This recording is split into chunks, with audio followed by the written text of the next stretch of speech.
Step one, once all your idea sketches are done for your greeting card or invitation, the next step is to get your cardstock. There should be an extra cardstock in your kit. One of these colors, I believe, maybe there's pink, and fold it in half. So right now my page is horizontal. I'm gonna fold it like a hamburger. And again, I want to burnish it. I'm going to use my thumb, the nail of my thumb, so it's nice and hard.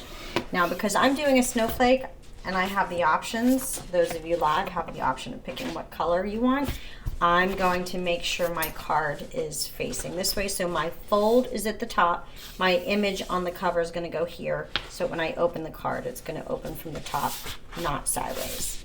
So mine is the snowflake. I drew some snowflakes. I'm using technology. I'm copying and tracing. But first I want to cut this down. And again, this is if you have access to a printer. If not, you're just going to use your final sketch.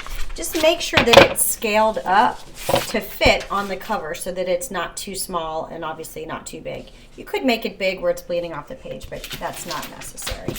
Now on the back of this, if I want to trace and transfer, it's a little bit different than what we did in the sketchbook. What I want to do is add a lot of lead, and I'm adding a lot of pressure. Let me just get a scrap piece of paper because I don't want to get lead on my card.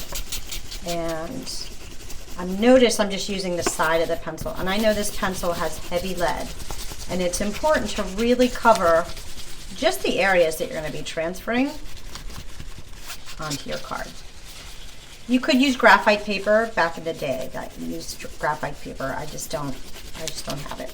So this is the easiest way to do a trace and transfer. Now this entire area has lead on it. So now when I put my card with a fold at the top and I place this the way I want it to read, I'm going to use a pen so that you can see where I've transferred. So I'm just going to trace. I'm actually just going to trace the lines. I'm not even going to trace the whole outline. It's up to you where you trace, but I'm adding a lot of pressure.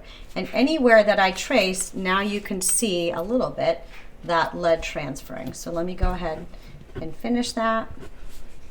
And this is just step one, transferring your image onto the cover. And again, I would suggest using a pen when you transfer because you can press really hard. I'm probably almost adding an indent into the cardstock paper, which will help if maybe your lead doesn't transfer as well. Using all my muscle. Okay, so now I can see with the red pen, see if you can see on that. Here. Now I can see with the red pen that I've traced over all my areas. Sorry. And then when I peel this back, the lead, wherever I drew, is transferred onto here. And that's where I want to stop.